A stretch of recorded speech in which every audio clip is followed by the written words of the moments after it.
Un saluto vi giunge dallo stadio di Palma di Montechiaro da Davide Sardo e dal cameraman Simone Pietro Costanza. Sta per cominciare Gattopardo Valderice, prima giornata di ritorno del campionato di eccellenza, ma attenzione, la Gattopardo è ferma nella propria metà campo per la annunciata protesta dei giocatori e della dirigenza palmese nei confronti dell'amministrazione comunale che non ha erogato il contributo economico per aiutare la formazione della Gattopardo. Clamoroso dunque a Palma di Montechiaro, giocatori fermi nella propria metà campo e Valderice che fa melina, possesso palla.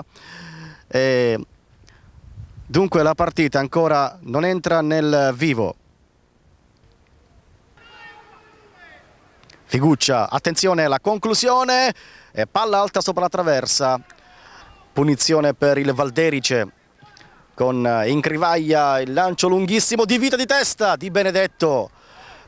Iovino per Di Vita, in anticipo Di Benedetto ma sbaglia tutto, attenzione, il portiere è a spasso, la porta il vuota, Di Vita e salva la Gattopardo. Morgana, Di Vita, di tacco bene per Reina, il cross invitante, Monachello rischia l'autorete, calcio d'angolo al 36esimo del primo tempo. Perde il pallone Di Vita per il Valderice, la conclusione, attenzione, rete, un Eurogol di Di Vita. Il numero 9 porta in vantaggio il Valderice con un gol da cineteca da oltre 30 metri, il gol della domenica.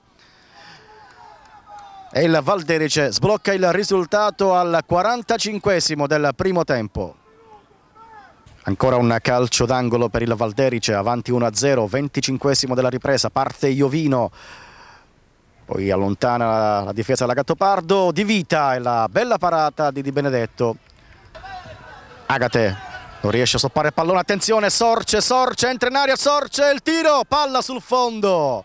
La Gattopardo spreca il pareggio.